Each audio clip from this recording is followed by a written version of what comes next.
The SEC has set rules about who can call themselves a financial advisor. So if you watched my last video, you found out that people will call themselves different names to sound official, but they're kind of meaningless. In the last one, we found that our indexed universal life insurance salesman likes to call himself a financial strategist. So I thought, I need a name for myself. I'm not certified to do anything, so I can't call myself a financial advisor. So what I did is I went to thesaurus.com and I looked up synonyms for the word advisor, and I found some good ones.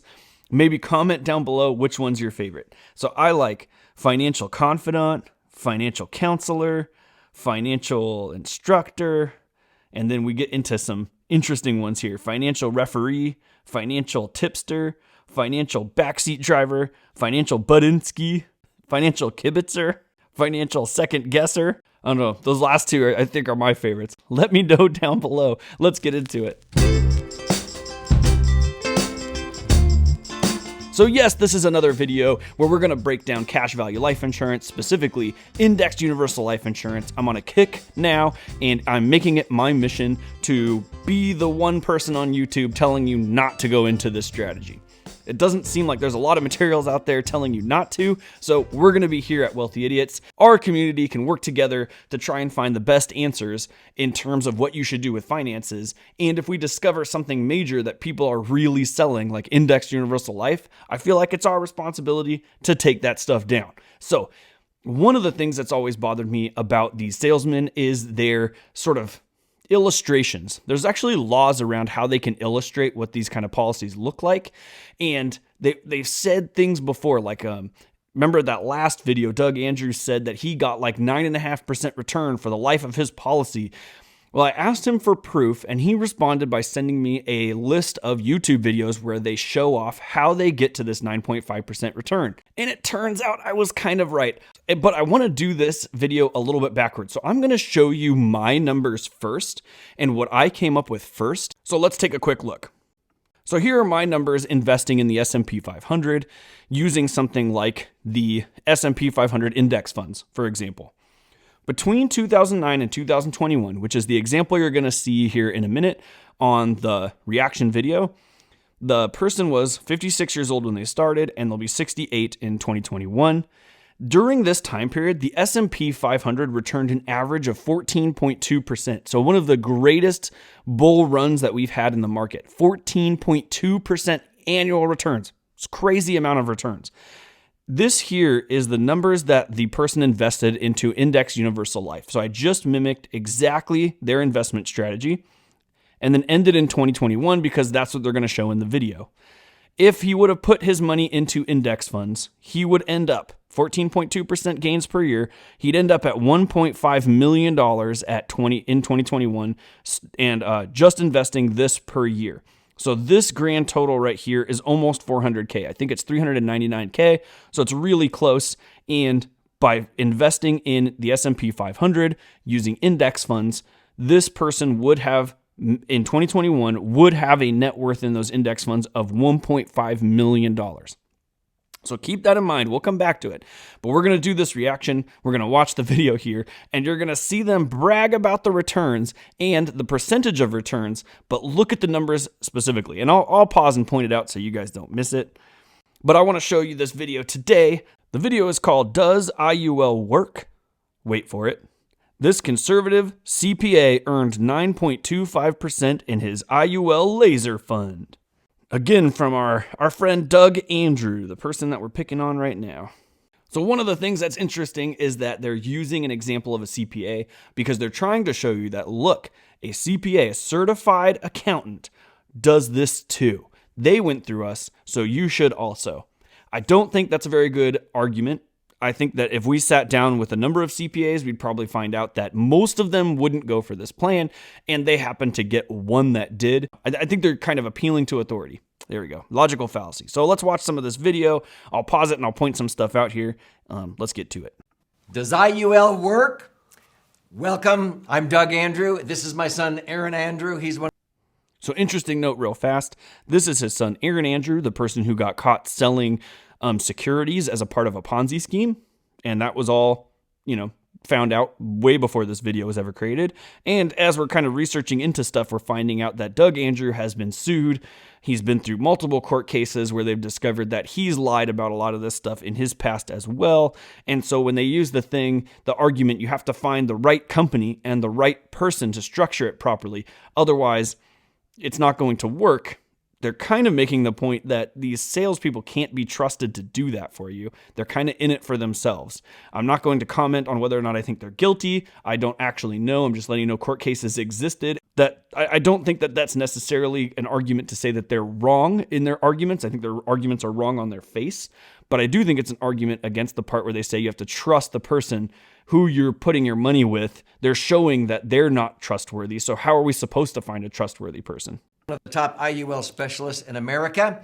If you've watched very many of my educational episodes on three-dimensional wealth, you will understand one of my favorite financial instruments, bar none, is a max-funded indexed universal life insurance policy. But it must be structured correctly and funded properly to perform as illustrated.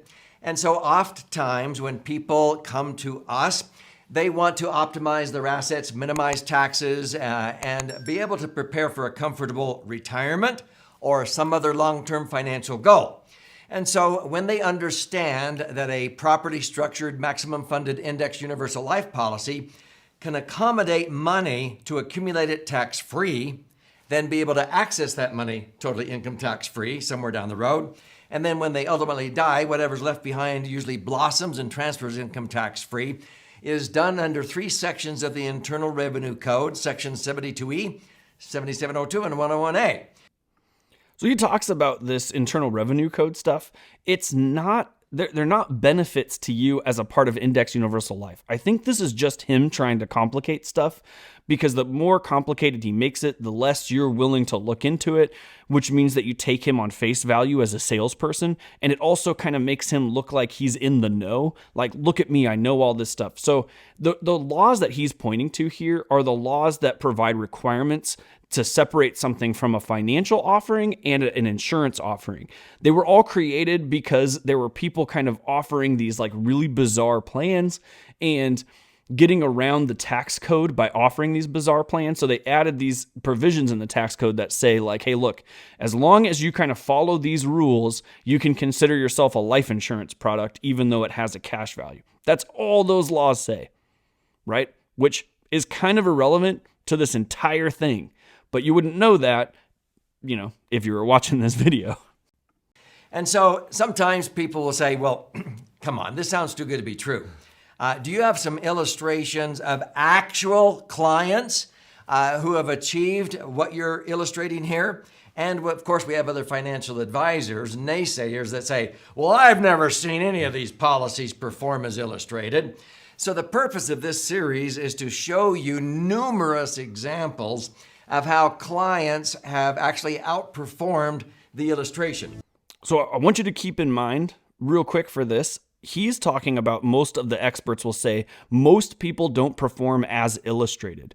And he's going to prove that this person performed better than illustrated. But remember my numbers, if the person had invested in the S&P 500 over the last, 2009 to 2021, they'd have had 1.5 million. So we don't really care what the illustration proves. What I want to know is if I put in money to their plan here, what's my real return going to be? Not this fake sort of thing that they're advertising, and you're going to see here in a bit. So we have a CPA, very conservative and very detailed, that you met, in 2009. 2009. So as of the recording of this episode in 2022, it's been about, 13 years? Yep, we're in, the 12th year is the one we're going to show, but we're about to get into the 13th year now. So take it away, Aaron. Okay, well, let's take a look at this client. So this is a CPA, and of course, CPAs are well known to, people put them on a pedestal that they know all, and not all CPAs understand this, but this CPA does. So not all CPAs can be tricked by these guys, but this CPA got tricked. I mean, you could translate that way. I mean, makes more sense to me. So this CPA came to me, and he had read one of our books like the Laser Fund, for example, and came and said, hey, I want one of these max funded index universal life policies with the guarantees of zero that you can't lose, zero's a hero, and with an insurance company that's been around for 150 years, with the safety, the guarantees, the protection, the death benefit that comes along for the ride, and then also to be able to take out tax-free income via loans down the road, like Doug was saying a minute ago, my father. So now let's take a look at this client. So he came to me, very detailed, super detailed client. And yeah, we meet every year and we look at the annual statements and we see how the policy is performing and so forth. But we looked at two different examples. So back in 2009, in about July when he went forward to the policy, we went forward to this contract, and here's one way we looked at it. He wanted to put in $400,000. So you can see he wanted to put in about $399,000, just shy of $400,000. At age 56, his death benefit was $1.1 million was what the death benefit amount was going to be. And in this example, we showed putting in the maximum amount under tax code so we don't create a MEC, so it's not taxable. This helps it keep it tax-free. We put in the maximum for 2 years, and then we put in $30,000 to max it out until year 10, the last bit of $29,000, and that maxes it out, the max you can pay in to have this structured properly in this. So you've noticed that these are the same numbers I put in. Maxing it out over a 10-year period. He did somewhere in between, all right? He did somewhere in between where he did mostly over the 6 years, I believe, but he might have taken into the seventh or 8th or 9th year in this example. So if we look at his example here, let's look at 2000 or 10 years into it. So in 10 years, he should have had 473 from what we illustrated. Now again, these things could perform at lower than illustrated or more than illustrated. We're showing some examples that illustrated better than what we had projected. So this client, for example, let's go back up here to the top. A scenario 1, 2, and 3. And in scenario number 1, I ran 10% in a 5-year account. 10%. That sounds awesome, right? I mean, it's not 14.2% like the S&P 500 returned over, the last decade or more, but 10%, pretty solid. If I could get 10%, I would go for this plan. But watch. A 10% illustrated rate. We showed 9.5 in another 5-year account, 8% in a 1-year account, and a little bit in the fixed. So we did 30%, 30, 30, and 10 in the fixed is what we had illustrated back then. So 60% of the money we're showing 9.5 to 10% illustrated rate. In scenario 2, we showed a little bit lower rate, 9%, 8.5, and 7. And over here in scenario 3, we showed 8, 7.5, and 6, showing a more conservative example, more aggressive. So this is the more aggressive, kind of middle that we showed. Again, this is back in 2009, about 12 to 13 years ago. So looking at these examples, this does not show the accumulation value, just the surrender value for those that are a little more familiar. But in this example, in 10 years, if we funded it like this, we should have had in the 10th year 473, 446, or 421 in those. So in the 10% returns, they'd have had 473,000, which means he put in 400,000, got 73,000 back over a 10-year time frame. If that math doesn't add up to 10%, it's because you're not crazy. It's because it doesn't add up to 10%. Let's keep going. 3 different scenarios. So 473, 446, 421. In 2019, by the end of the policy year here, this is showing in July of 2019, he had $558,000 inside the policy. So let's work that out real quick. $558,000. So $558,000 after year 10, which means, and he put in over the course of that time frame $400,000. So if he put in $400,000, he after 10 years has $558,000. That means he gained $158,000 over a 10-year time frame. That's a 39% return over 10 years. So 39% divided by 10, you get 3.9% over 10 years. 3.9% annual returns. That's how much he got. He beat the illustration, but he got 4% returns over that 10-year time frame, right? So my figures went out to 2021, and after 10 years, he would have had just a little bit over $1 million if he'd have just put his money in the S&P 500. Just over $1 million, but instead he has $550,000. That's a $450,000 $100,000 opportunity cost. And he didn't get 9% or whatever it was it said at the top of that sheet. He got 3.9%. And I'll explain how they're doing this, but just note, for the dollars you put in, this is what you're getting out. This is what they're advertising as being the thing that you retire with. Meanwhile, he's at a $450K loss simply by giving these guys his money. And they're trying to make it sound like they beat out the market for him. It's crazy. Let's go back. So once again, this is the annual policy statement for an indexed universal life. This is the client. I'm the advisor or producer on this. So in this example, he's averaged, by the way, 9.25% is what he's averaged since the beginning of this policy. But this last year, well, not this year, but this is in 2019, he had earned $51,000 of interest, $9,000 came out in policy charges. He $1.1 million of death benefit is his insurance amount, but $558,000. So again, $558,000. We had projected at those three different examples that in year 10, there'd be no surrender charge, so the surrender value would be the same as the accumulation at that point. He'd have $473,000, $446,000, and $421,000. And again, how much does he have? $558,000, which is way more than more than $100,000 in these examples inside the policy right now. So we're ahead of schedule. It's pretty cool. So we are ahead of schedule of what we had illustrated back in 2009. Even though some of those accounts, the caps have come down through the years because interest rates have come down through the years, we've still have outperformed what we projected, even with those very high projections, because the policy's done very well still. Really, really good. Well, let's fast forward to right now. So the annual statement, almost a year ago at the recording of this video, we're still a month away from his anniversary date in July. So this is July of 2021. 2021. And this statement, he earned $95,000 of interest through that last policy year. He's got $650, so his fees have come down. He's down to $3,000 in fees now. So his fees go down as he's gotten older in this because of the way the policy's structured. So he's got only $3,000 of charges coming out now a year. He's got $654,000 in the policy. And he should have $1.5 million, right? So do the math on that real quick.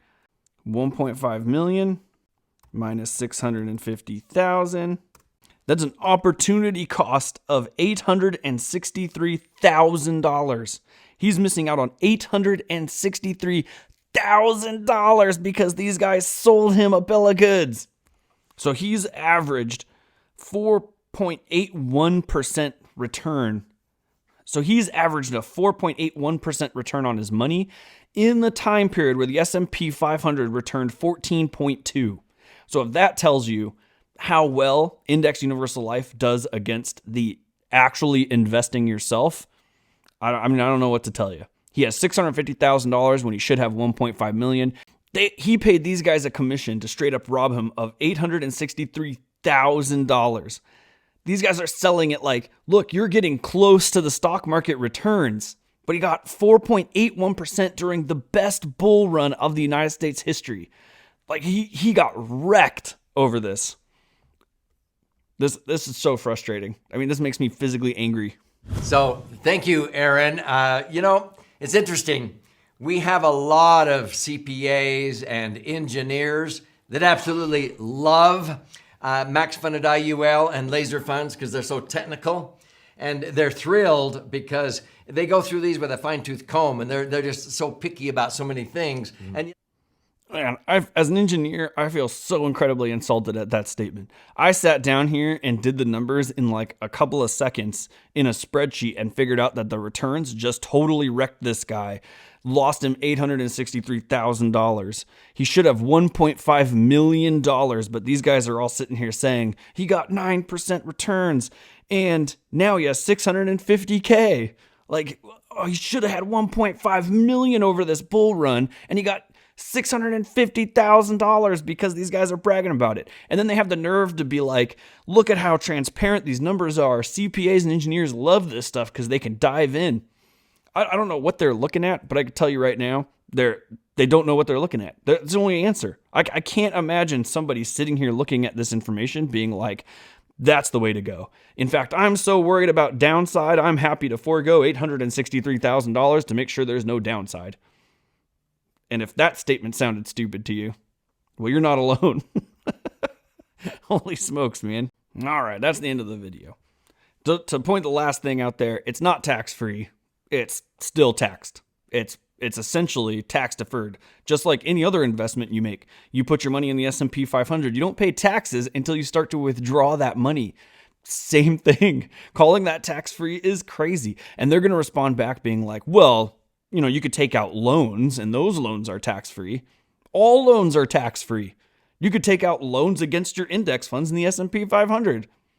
Anybody could do that. That's not novel. This isn't novel. I don't have to pay these guys to do that. But not only that, I could put my money in the S&P 500 and forget about it. I could just keep buying index funds. I don't have to think about that twice. I don't have to pay anyone to do it. I can set it up automated. It just keeps purchasing. Easy, right? These guys want to meet with you to restructure so you can guess. If you remember my last video, sit down and guess how the stock market is going to do. Because you could earn interest on the bonds that the insurance company is purchasing. But if you want to, you could go ahead and gamble that interest away in seeing what the market could do, where the downside is zero minus all the fees that you have to pay.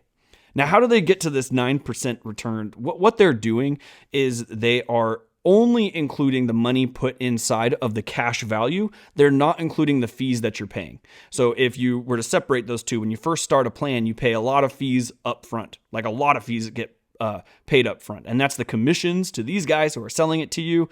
That's the commissions to the company that is providing the insurance. That's the money that's going to build, these giant towers that Dave Ramsey talks about. There's a reason why insurance companies have a lot of money. So you're paying a chunk of fees up front. That's what's costing you big. And you're paying a little into your cash value. And as time goes on, that starts to switch over.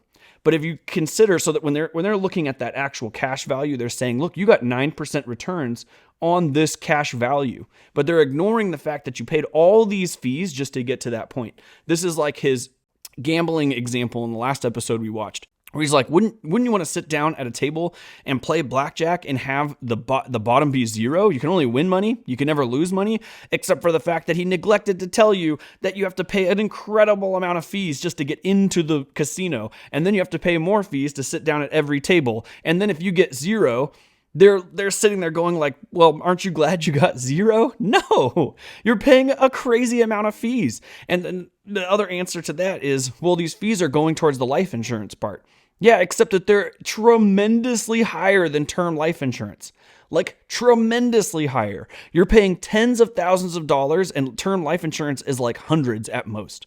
That's not even. So you're not paying for the life insurance. You're paying for this cash value part in which they're straight up robbing you and then claiming you got some tremendous gains. And you notice that multiple times in this episode, and I pointed it out when it happened, they presented confusing information and didn't really explain it and then moved on, right? That's a tactics by salespeople, but also by scammers who are trying to over confuse things and then just trying to get you to the point where you just believe them. They're like, look, you don't know about the tax code. You can't possibly know all this information. I'm telling you this is tax-free. I'm telling you you're getting, 9. And at the end there, he's like 100% returns in a single year. If you don't include the fact that I just paid you that same amount of money in fees. This CPA could have had $1.5 million and he ends up having $650,000 in this account. He lost $863,000 just to get a 4.8% return. 4.8% was the best that he could do. During a time where the markets got 14.2%, he got 4.8. He missed out on some of the best wealth growing time of all time. Forget about tax-free. Forget about penalty-free. Forget about downsides in the market. There's nothing in the market that's going to drop that 1.5 million below the 650K mark. There's not been a recession that has happened that will drop it below that mark, right? This is another example of how they do these comparisons that don't make any sense. If you have $1 million and the market goes down, wouldn't that be sad? Well, yeah, but I could have $1.5 million. And when the market goes down, it would still not get low enough to hit this index fund. So I will have more money by the time the market goes down. So I'll have to worry about less. So I'll pay these guys to give me a consistent return of like 5% at best. No thanks. I can't even I can't even imagine the CPA looking at this information and being happy with it. If he saw what the S&P 500 did over the last decade plus, and he compared it to what his plan looks like, he'd be smacking himself in the face. $78,000 in the first year. $78,000 he put up into this plan the first year. Oh, I'm sorry, I'm so emotional about this one. I didn't think that this was going to be as scammy as it's turning out to be. But watching this guy's videos and him just being like, I'm getting 9.5% return to over 10% return, some years 50% return, and then watching his own example prove to us how much he's robbing people. Oh, man. All right. So I'll get off my high horse. If I missed anything, please throw it down in the comments. I really appreciate it. I'm going to continue to try and take this stuff down. You should not be putting your money in Index Universal Life. I'm not going to. That's never going to happen. After seeing this video, I'm more convinced than ever that that's probably the worst thing you could possibly do is pay these guys who are just, I'm not going to say that they're lying, but they're painting a picture that just isn't there. Right? They're not lying to get you to believe these things. They're just talking around the truth to get you to believe that this, beautiful retirement landscape exists. That is just so incredibly frustrating. So I want to thank you all for stopping by. HitWealthyIdiots.com. Here we're just trying to present to you the options and best scenarios and, kind of give you that financial literacy to be good on your own, to not need to pay people like this. And I hope that you like and subscribe so that you don't miss out on those opportunities. And I'll see you guys next time.